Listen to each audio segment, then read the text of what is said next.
2026 રોજ ભાભર તાલુકાના રૂણી ગામે થયેલ સમાજના સંમેલન બાદ શાંતિપૂર્ણ રીતે સમાજની દીકરીને સમજાવવા માટે શાંતિ મંત્રતા માટે ઓગળ તાલુકાના ઉણ ગામે ગયેલ સમાજના વ્યક્તિઓ ઉપર ખોટી રીતે માર મારીને ફરિયાદ દાખલ કરવા બદલ મહેરબાન સાહેબ શ્રી ભારતના બંધારણની વિરુદ્ધ જ્ઞાતિ આધારિત બંધારણ ભારતીય બંધારણથી મોટું કઈ રીતે હોઈ શકે?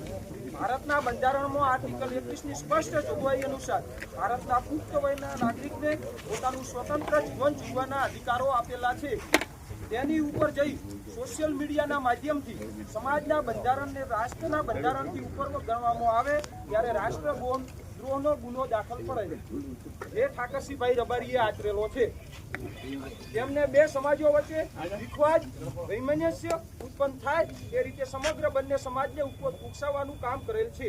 જેથી તેમના ઉપર કાયદેસરનો ગુનો દાખલ થવો જોઈએ.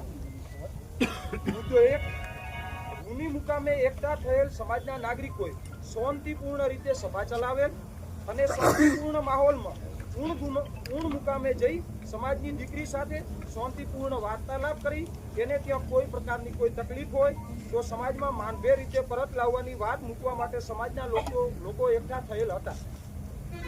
જેમાં કોઈ પણ પ્રકારના હથિયારો વિના ઓગળ તાલુકાના ઉણ મુકામે પહોંચ્યા હતા.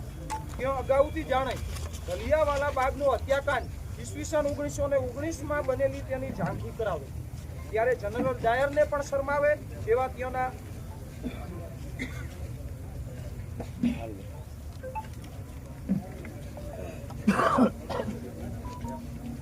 ઈસવીસન 1919માં બનેલ તેની ઝાંખી કરાવે ત્યારે જનરલ ડાયરને પણ શરમાવે તેવા તેઓના સ્થાનિક પોલીસ ઇન્સ્પેક્ટર કેબી દેસાઈએ આવનાર સમાજના સમૂહ ઉપર લાઠીથી પ્રહાર તેમજ ટીયર ગેસના સેલ છોડાવી એટલી હદે ઘાયલ કરવામાં આવેલા તેના શબ્દો ટૂંકા પડે તેમ છે.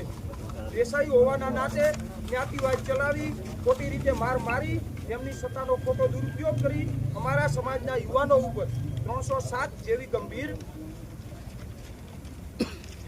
કલમો લગાવી ખોટી ફરિયાદ દાખલ કરેલ હોય તેમને તાત્કાલિક અસરથી લોકશાહી ઢબે સસ્પેન્ડ કરવામાં આવે અને જે બનેલ બનાવ છે એ બાબતે તટસ્થ તપાસ ચલાવી અને આગળની કાર્યવાહી કરવામાં આવે. તમે બધા સહમત છો સસ્પેન્ડ થવા જોઈએ?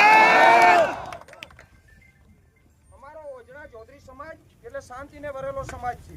ક્યારે હથિયારો સાથે કામ કરેલ નથી, કોઈ ગુનાહિત ઇતિહાસ ધરાવતા નથી. તેમ છતાં સમાજના નાગરિકોને ઉશ્કેરવા માટે ઠાકરસિંહભાઈ રબારી સોશિયલ મીડિયાના નિવેદનોમાં હથિયાર લેખા મૂકી દીધા છે. ચલાવવાનું ભૂલી ગયેલ નથી. આ તેમની ભયંકર ક્રૂર માનસિકતાનું ઉદાહરણ છે. અને બે સમાજના નાગરિકો લડીને ખતમ થઈ જાય તે પ્રકારના વારંવાર નિવેદનો સોશિયલ મીડિયા પર આપેલા છે. તેમના ઉપર આજ દિન સુધી કોઈ પણ પ્રકારની કાર્યવાહી કરવામાં આવેલ નથી. તો તમે બધા ઈચ્છો છો કે કાર્યવાહી થવી જોઈએ? દીકરી બાબતે ખુલાસો સમાજ દ્વારા એ રીતે આપવામાં આવ્યો કે કદાચ દીકરીએ ઉતાવળમાં આવીને આ પગલું ભર્યું અને મારા માતા પિતા કે મારો સમાજ મને સ્વીકારશે કે કેમ એ બાબતે મૂંઝવણમાં હોય તો સમાજના વડીલો અને આગેવાનોએ જો તેને કોઈ સંતાન હોય તો સંતાન સાથે સ્વીકારવાની પણ બાંયધરી આપી હતી. અને એ તો આપણે ત્યાં રૂબરૂ મળી આ બધું જાણી શકાયું હોત.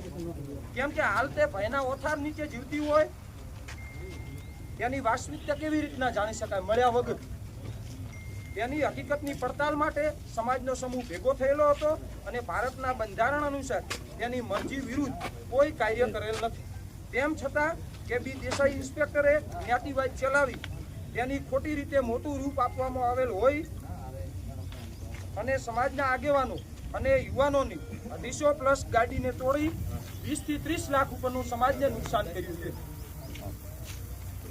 આમ સત્તાના નશામાં ચૂર થઈ એક તરફી મનુષ્ય રીતે સમાજના નાગરિકોને દંડવામાં આવેલ છે. હાલે કેટલા યુવાનો હોસ્પિટલમાં દાખલ છે. ભારત એક સાર્વભૌમત્વ રાષ્ટ્ર હોય જ્યારે જ્ઞાતિ સર્વશ્રેષ્ઠના આધારે નિર્ણય લેવામાં આવે કે કલક સમાન હોય લજ્જા વળગાતા તમામ ઇસમોના વિરુદ્ધમાં ગુનો દાખલ કરી સમાજ ન્યાય અપાવવા મહેરબાન થશે. થરાદ 25/3/2026. હવે આમાં આપણે આપણા બધાની સહીઓ લઈએ છીએ અને આવેદન પૂરું કરીએ છીએ.